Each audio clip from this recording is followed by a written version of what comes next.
High court ने वो जब मैटर आया तो हाईकोर्ट ने कहा कि ये कंटेम्प्ट लॉ जो है वो जज का करप्शन, इनकैपेसिटी, उसके जो जो भी फ्रॉड्स है उसको कवर अप करने के लिए नहीं है ये।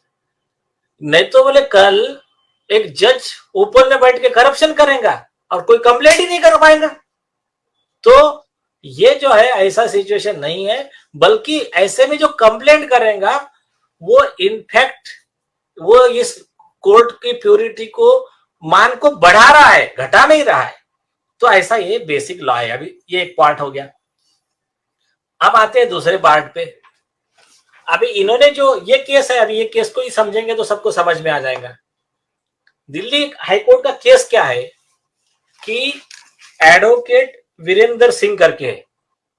तो इनका क्या था कि ये एक विक्टिम लेडी है जिसने एक रेप का केस फाइल किया था।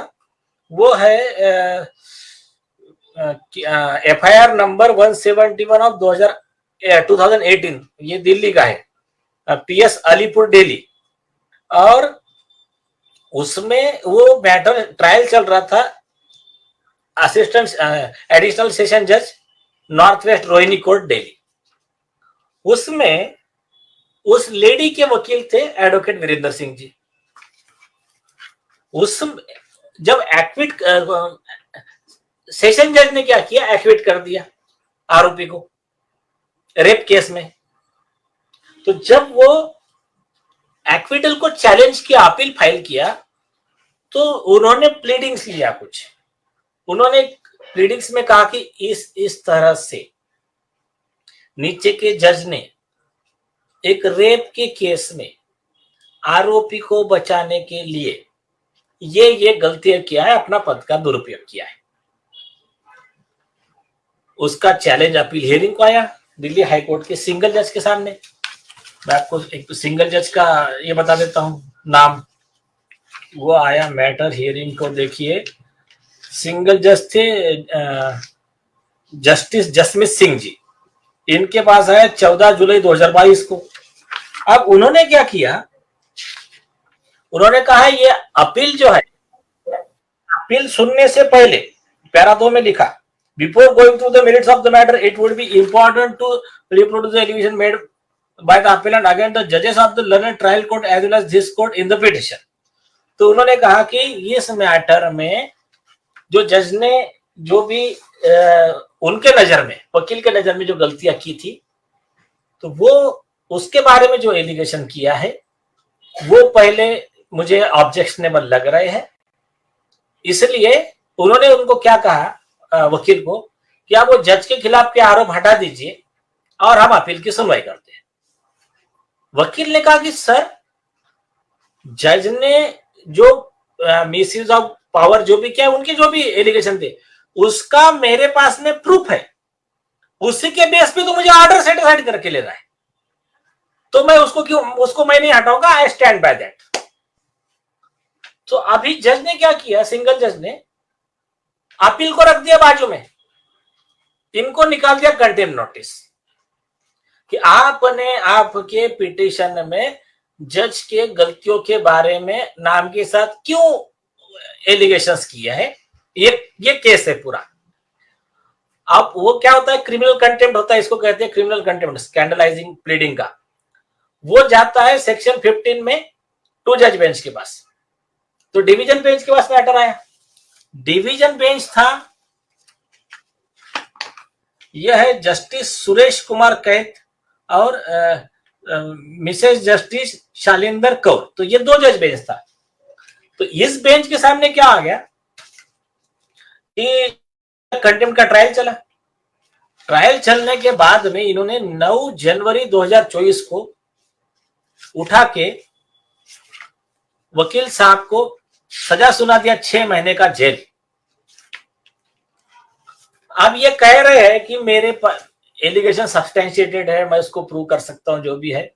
इन्होंने जो ऑब्जेक्शन लिया, इनकी रिप्लाई का पॉइंट बाजू में, तुमने ये एलिगेशन किया वो कंटेम्प्ट, सही है झूठा है भी वेरीफाई नहीं, लेकिन कंटेम्प्ट।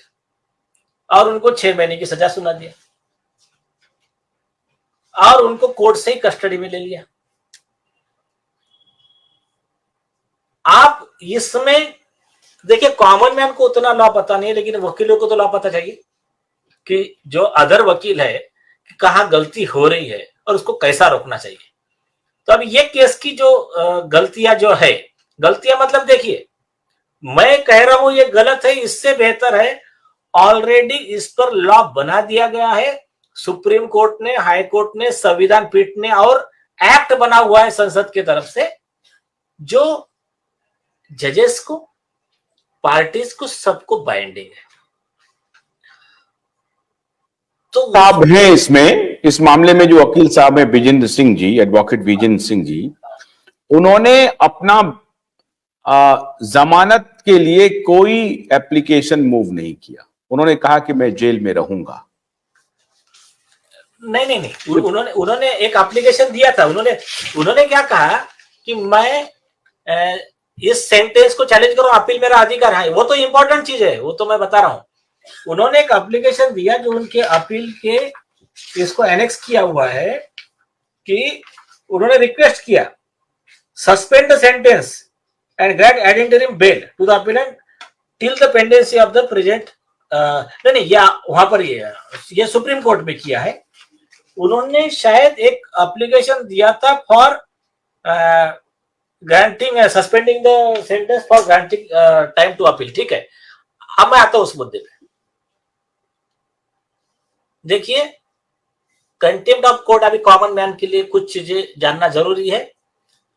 जो एडवोकेट्स है जिनको कंटेम्प्ट का डेप्थ नॉलेज नहीं है या लॉन्ग परसेप्शन में, वो भी जान ले। जो जजेस है वो गलतियां करते हैं, वो भी जान ले कि लॉ क्या है। पहली चीज, हम शुरुआत यहां से ही करते, उसके ऊपर बाद में आते हैं, उनकी गलती क्या है उस पर बाद में आते। ऐसा मान के चलो किसी व्यक्ति को दोषी पा लिया कोर्ट ने कि आपने ये गुनाह किया है, आपने कंटेम्प्ट का गुनाह किया, बहुत बड़ा गुनाह कर दिया आपने, मतलब ये छोड़ दीजिए आप वो कसाब को या फिर और भी जो भी कोई गुनहगार उनको सबको छोड़ दीजिए, आपने उनसे भी बड़ा गुनाह कर दिया। आपने इज्जत मेरा बर्बाद कर दिया। मेरा इतना बड़ा इज्जत है पूरे देश में, मुझे लोग जानते हैं, आपने मुझे इज्जत बर्बाद कर दिया। ये कंटेम्प्ट नहीं, वो तो ठीक है, वो तो नीचे के जज के बारे में ठीक है, आपने जज के खिलाफ बोल दिया, कोई बात नहीं। ऐसे कंडीशन में सजा दे दिया तो कंटेम्प्ट ऑफ कोर्ट एक्ट का सेक्शन 19 है, वो क्या कहता है कि अगर सजा दे दिया आपने तो सजा की लिमिट है कि 6 महीना, तो ठीक है, इन्होंने 6 महीना दे दिया, मतलब जो मैक्सिमम था मैक्सिमम दे दिया, कोई बात नहीं, क्योंकि ये बहुत बुरा आदमी है। उसके आगे क्या लिखा है कि जब सजा देते हैं तो as a matter of right, जिसको सजा दी गई है उस व्यक्ति का अधिकार है कि इस केस में वो उसको चैलेंज करे, अपील फाइल करे सुप्रीम कोर्ट में, क्योंकि ये 2 जज बेंच का है।